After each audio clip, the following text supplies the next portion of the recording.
بسم الله الرحمن الرحيم نحمده ونصلي على رسوله الكريم دا ملګرو تاسو کړه دا څنګه چې ته په یو مجلس کې یو خوند خپل خځې ته درې تلوک وکړلو آیا دا درې تلوک وکیږي کيو تلوک وکیږي چونکی دا مسله وضیحه مسله ده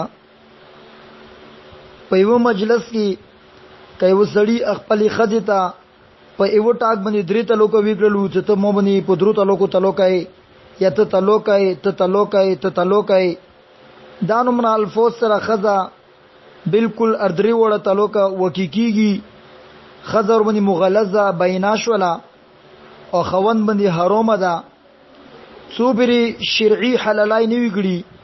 اول خوند سره د دیني کوه جایز نه ده او په دې باندې اجماع ده امام ابو جعفر طحاوی علامه نووي حافظ ابن حجر عسقلاني علامه بدر الدين عيني علامه ابن رشد المالكي علامه ابن الهمام الحنفي علامه جلال الدين السيوطي علامه آلوسی الحنفي قاضي محمد ابن علي الشوكاني مشهور غیر مقلد عالم مولانا شمس الحق او دین علاوه ډیر جود محقق علما حضرات صحابه کرام تابعین ائمه اربعه او سلف اور خلف جمهور علما مجتهدین محدثین دی ټول مسلک انداغه ذکر کړه شو دا سپیو مجلس کې کچې ته یو سړی خپل خځه ته درې تلوک وکړلو نو دا یو تلوک نه وکیږي دا اردری وړه تلوک وکیږي او اندا مسلک دی قرآن او دی حدیث کوم نصوص دي هغه نه ثابت هم ده او کوم خلک یې په یو مجلس کې کچې ته ایوي خځه ته درې تلوک وکړل شو هغه چې دا یو تلوک ده ندی هغه مسلک انتهایی کمزور ده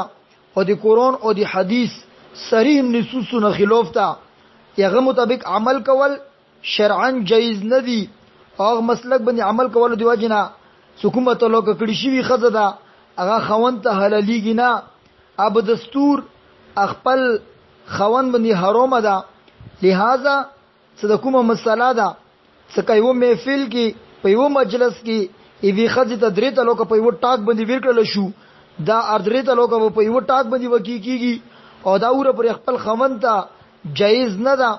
څو پیری صدا حلال شرعي نه وی کړي او خوند تلوک نه وی کړه عدت نه وی تیر کړه اور پر دغه اول خوند ته جایز نه ده او دغه قرآن پاک آیتونه معلومیږي فان طلقها فلا تحل له من بعد حتى تنكح زوجا غيره دی آیات نه مخکې یو آیات الطلاق مرتان الى اخره دا ذکر ده دی پورا آیات حاصل او خلاصہ دغه د الله تعالی فرمایي کچې ته دوا تلوک یو سړی ویر کړلو او فوري تور باندې دریام تلوک هم ویر کړلو نو دا خزه د دې تلوک ور کول نه سړی دی پر هغه وخت پرې حلول نشي جوړیدله څو پرې د شرعي ضابطې مطابق دویم خوند سره نکاح نه وکړه او دویم خوند هغه نکاح نه بعد هغه سره هم بستری نه وکړي هغه نه بعد تلوک نه وکړه عدت نه وی تیر کړه نه دا خزه اول خوند پر حلول نه ده دا آیات یو مجلس کې صدری تلوک ور کړي شي وي او درې وکیږي دی په باره کې صریح ده ایدی وجنا آیات کې دوا تلوکو نه بعد الله تعالی فرمایي لفظ دفار غلا څنګه چې ته دریام تلوک وکړلو نو دی ظاهری او صفو مطلب اندغه ده کچې ته یو سړی دوا تلوک وکړي او فوري په یو مجلس کې دریام تلوک هم وکړي نو دا درې وړه تلوک وکیږي نو امام شافعي دی آیات نه درې تلوک وکیدل باندې استدلال کړه دا فرمایي فالقرآن والله اعلم يدل ان من طلق زوجه له دخل بها او لم يدخل بها ثلاثا لم تحل له حتى تنكح زوجا غيره یعنی قران کریم ظاهر په دې خبر باندې دلالت کوي حکم سره خپل خځه ته درې تلوک ویږي خو هغه دې سره هم بستری کړی دا یا نه ده کړی دا خځه اصلي دي پر حلول نه ده څو پری یو بل سړي سره نکاح نه ویګړه او حضرت عائشه رضی الله عنها پیغمبر صلی الله علیه وسلم نه تاسو وکړلو څنګه چې ته یو سړی خپل خځه ته درې تلوک ویږي او هغه خځه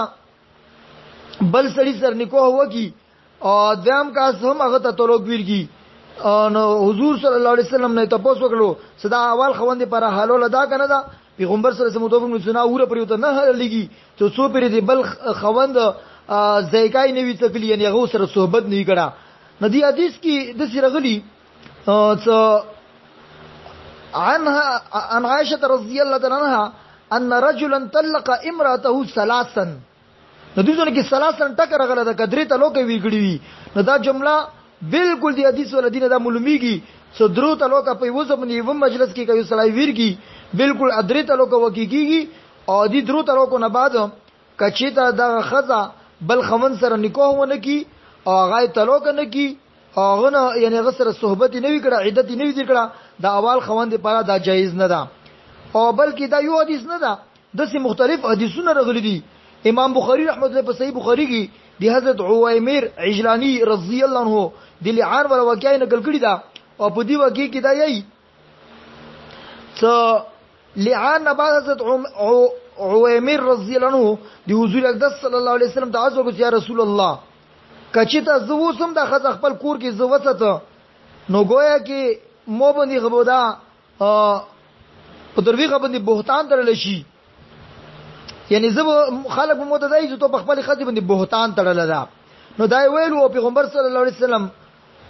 حکم کول نه مخکې درې ته لوک ویر کړلو علامه کوثری رحمت الله فرمایي سیور وید کوم دانشتو دي